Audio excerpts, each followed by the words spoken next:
गुरुर्ब्रह्मा गुरुर्विष्णू गुरुर्देवो महेश्वरः गुरु साक्षात परब्रह्म तस्मै श्री गुरवे नमः. रसिक श्रोत्यांच्या चरणी सादर नमस्कार. आजची 7वी कथा. एकनाथ पैठणास परत. नाथा घरातून गेला, सद्गुरूंच्या शोधार्थ गेला. 12 वर्षे लोटली, 13वे वर्ष सुरू झाले. आजी आजोबा थकत चालले. नाथाच्या आठवणीने त्यांच्या डोळ्यांमधून किती अश्रू वाहून गेले, पण आठवण तशीच घट्ट मनात राहिली. मुंज झालेला 12 वर्षांचा तल्लख पण अवखळ एका. कोणी पंढरी नावाच्या वृद्ध व्यक्तीने तो सद्गुरूंकडे गेल्याचे सांगितले होते. देवगिरीचे किल्लेदार जनार्दन स्वामी त्याचे गुरु. त्यांचे पत्र आले होते, पण आता दोघांच्या हातापायांची थरथर वाढली होती. एकाच्या आठवणीने मनही तितकेच व्याकुळ होत होते. पैठणात कोणी कथेकरी, कीर्तनकार, हरदास असे आले की आजोबा एकाबद्दल विचारत असत. त्यांच्या डोळ्यांसमोर अजून तसाच 12 वर्षांचा एका होता. सकाळची वेळ. आजी आजोबा, चक्रपाणी आणि सरस्वती यांचा दिनक्रम नेहमीप्रमाणे सुरू झाला होता. आता दोघेही हळूहळू आपापली कामे आवरत असत. त्यांच्या एकमेकांच्या बोलण्यात एका आणि एकाच असे. आजची सकाळ मात्र वेगळी ठरली. चक्रपाणी महाराज, हैसा काय? चक्रपाणी महाराज, आवो चक्रपाणी महाराज.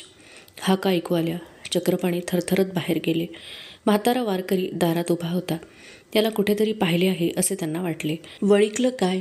वारकऱ्याने विचारले. मी पंढरी वळखणार कसं म्हणा, लई वर्ष झाली. पंढरीही आता सुरकुतून गेला होता. एकनाथ बाबांचं काय समजलं का? त्याने विचारले. एकाचं, नाथाचं, अहो त्याच्याकडंच सगळं लक्ष आहे हो. त्याच्या आठवणींशिवाय काय आहे आम्हा म्हातारीजवळ? त्याच्या आठवणीशिवाय एक क्षणही जात नाही. तो सद्गुरूंना शोधण्यासाठी देवगिरीला गेलाय हे सांगून तुम्ही गेलात, ते आज येत आहे. त्याची वाट बघत बसण्याशिवाय आम्ही तरी काय करणार हो? आजोबा म्हणाले. आता वेळ आली. पंढरी म्हणाला. आता तुमचा नाथा तुम्हासनी भेटणार. देवगिरीला हाय त्यो देवगिरीचं किल्लेदार जनार्दन स्वामी, तेच त्यांचं सद्गुरू म्हणायचं. आता एका नाही बरं त्यो. आता ते झाल्यात एकनाथ महाराज. तिथं जा. आता नातवाला आणा इकडं. पंढरी उठला.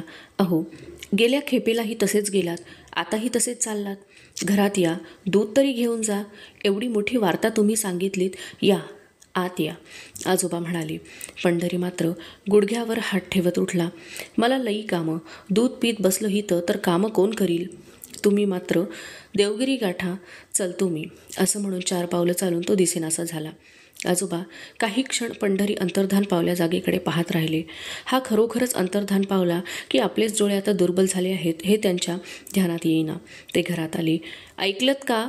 आपला एका अजून देवगिराच आहे म्हणे. तिथले किल्लेदार जनार्दन स्वामी त्याचे गुरु. आता 12 वर्ष होऊन 13वं वर्ष सुरू झालं एकाला तिथं जाऊन. माझ्या मनात आलंय बैलगाडी जोडून जावं देवगिरीला. त्याच्या गुरूंचं दर्शन घ्यावं, त्याला येताना घेऊन यावं. त्याच्या गुरूंना विनवणी करावी. मानतील, विनवणी सोडतील माझ्याबरोबर. मी उद्याच निघतो. सखा आज येणार आहे. त्याला सवड काढायला सांगतो. आपल्या बैलांना त्याची चांगली सवय आहे. गाडी चालवायला सखा असला की आपण निर्धास्त. मी जाण्याची तयारी सुरू करतो, आजोबा म्हणाले. आजींनी नजर स्थिर करून आजोबांकडे पाहिले. थोड्या करारी स्वरात त्या म्हणाल्या. तुम्ही एकटे जाणार नाही आहात, मी सुद्धा येणार आहे. यावर आजोबा म्हणाले. या वयात तुम्हाला झेपायचं नाही, मी एकटाच जाऊन येतो. आजी हसून म्हणाल्या. तुमच्यापेक्षा माझं वय कमीच आहे हो, मी येणार हे निश्चित. एकाला भेटायला जायचे आहे म्हटल्यावर सखाला खूप आनंद झाला. त्यालाही एकनाथाला भेटायची अतीव इच्छा होती. एकाला भेटायला जायचे म्हटल्यावर आजी आजोबांच्या उत्साहाला उधाण आले. आजीने लाडू, खोबऱ्याच्या वड्या, चिवडा असे पदार्थ तयार करून बरोबर घेतले. पहाटे लवकरच तिघेही निघाले. आजी आजोबांचे वय तर होतेच, वयावर इच्छाशक्तीने मात केली. देवगिरी दृष्टीपथात आल्यावर तर त्यांना नवचैतन्य प्राप्त झालं. किल्ल्याच्या प्रचंड प्रवेशद्वाराजवळ पहारेकऱ्याने अडवले. आम्ही पैठणहून आलेल्या एकनाथाला भेटायला आलो आहोत, सखा म्हणाला. आमचा एकनाथ इथले किल्लेदार जनार्दन स्वामींकडे शिकायला आला आहे. एकनाथाचे नाव ऐकल्यावर पहारेकऱ्याच्या ध्यानात आले. तो म्हणाला. ये एकनाथ जी के नाना नानी है क्या? प्रणाम नाना नानी जी. नाना नानींनी प्रणाम स्वीकारला. जरा ठहरिये, आपके आने की वार्ता देके आता हूँ. थोड्याच वेळात तो बाहेर आला. आइये, आपको अंदर बुलाया है. तिघेही त्या पहारेकऱ्याच्या मागून आत गेले. किल्ल्यावरचा भव्य प्रासाद, नोकर चाकर दासदासी यांनी परिपूर्ण असा. जनार्दन स्वामी आणि लक्ष्मीदेवी दोघेही हात जोडून उभे होते. तिघांनीही त्या दोघांना वाकून नमस्कार केला. उंची आसनांवर तिघेही बसले. मी चक्रपाणी, या सरस्वती. आम्ही दोघं, आजोबा आणि आजी. हा नाथाचा बालमित्र सखा, आमचा एकनाथ. आजोबा पुढे बोलू शकले नाहीत. त्यांच्या डोळ्यांमधून पाणी गळत राहिले. जनार्दन स्वामी म्हणाले, मी या ठिकाणचा किल्लेदार जनार्दन, या आमच्या पत्नी लक्ष्मी. तुमच्या एकनाथाचे मामा मामी आहोत आम्ही. भानुदास महाराजांचा हा पंटू. तुम्हा दोघांच्या प्रेमानं, संस्कारांनी समृद्ध असा आहे. आमचा शिष्य खरा, पण आम्हाला धन्य करणारा असा हा शिष्य आहे. त्यानं आपलं तपाचरण आणि विद्या संपादन कार्य पूर्ण केलं आहे. त्याला ईश्वर दर्शनही झालं आहे. आमच्या इच्छेनुसार तो तीर्थाटनासाठी गेला आहे.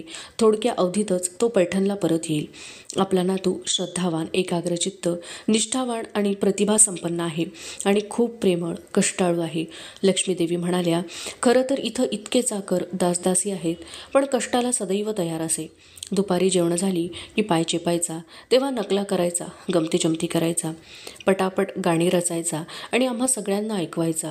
मामी म्हणायचा मला, खरं तर यांच्याकडं इतकी मुलं, इतके लोक येऊन गेले, पण या एकनाथानं लळा लावला, जीव लावला. एकनाथाचे आजी आजोबा आणि सखा 2 दिवस देवगिरीवर राहिले. एका भेटला नाही, पण त्याचे कुशल कळले. एकाच्या सद्गुरूंची भेट झाली. अध्यात्मातील एका श्रेष्ठ व्यक्तीची भेट झाली. त्यांच्या प्रेमळ पत्नीची भेट झाली. परतण्याआधी चक्रपाणी जनार्दन स्वामींना म्हणाले, स्वामीजी, एकानं विवाह करावा, प्रपंच करावा, अशी आम्हा दोघांची इच्छा आहे. आई बापा विनापूर त्याचा प्रपंच सुरू झालेला पाहिला की आम्ही डोळे मिटायला मोकळे. आजी म्हणाल्या, एका लग्नाला तयार होईल का? मोठा हट्टी मुलगा आहे तो. ऐकलं तर तो फक्त तुमचंच ऐकेल. जनार्दन स्वामी म्हणाले, तुम्ही त्याची चिंता करू नका. मी त्याला आज्ञापत्रच देतो. माझ्या शब्दापलीकडं तो जायचा नाही. जनार्दन स्वामींनी त्या दोघांना एकनाथासाठी आज्ञापत्र दिले. परतताना लक्ष्मीबाईंनी सरस्वतीबाईंची ओटी भरली. भरजरी पैठणी दिली. मला या वयात इतकी किमती पैठणी काय कामाची? लक्ष्मीबाई हसून म्हणाल्या, नाचुनेला होईल, तिच्यासाठी दिली असं म्हणा हवं तर. जनार्दन स्वामींनी सखाला वस्त्रे दिली. चक्रपाणींना धोतर, बाराबंदी, रेशमी पागोटे देऊन त्यांचा सन्मान केला. निरोप घेऊन तिघेही पैठणकडे परत निघाले.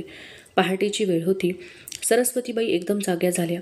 त्यांनी मोठ्या लगबगीने चक्रपाणींना हलवून उठवले. अहो, उठा, आज एका यायचा आहे. चला उठून आंघोळ, पूजा, वाचन आवरून घ्या. मी सुद्धा तयारीला लागते. अहो, पण तो आजच येणार आहे असं कोणी सांगितलं तुम्हाला? आजोबांनी विचारले. आजच यायचा आहे तो. मला आता पहाटे स्वप्न पडलं. एक म्हातारा वारकरी माझ्या स्वप्नात आला होता. तो मला म्हणाला की आजी, अजून निजायलाच वय, उठा आता, आज एकनाथ बाबा येणार हाय, असं सांगून तो गुप्त झाला. पहाटेची स्वप्न खरी ठरतात. उठा, आवरायला हवं, आजीने सांगितलं. वारकरी स्वप्नात आला म्हणजे तो पंढरी तर नसेल? आजोबांच्याही अंगात उत्साह संचारला. आजी आजोबा लाडक्या एकाच्या स्वागतासाठी सज्ज झाले. आजोबांनी सकाळची नित्यकर्मे आवरली. सानोत्तर पूजा वाचन केले. सूर्याची किरणे आता पूर्णपणे भूतलावर पसरली होती. आजी नातवासाठी गोडाचा शिरा करत होती.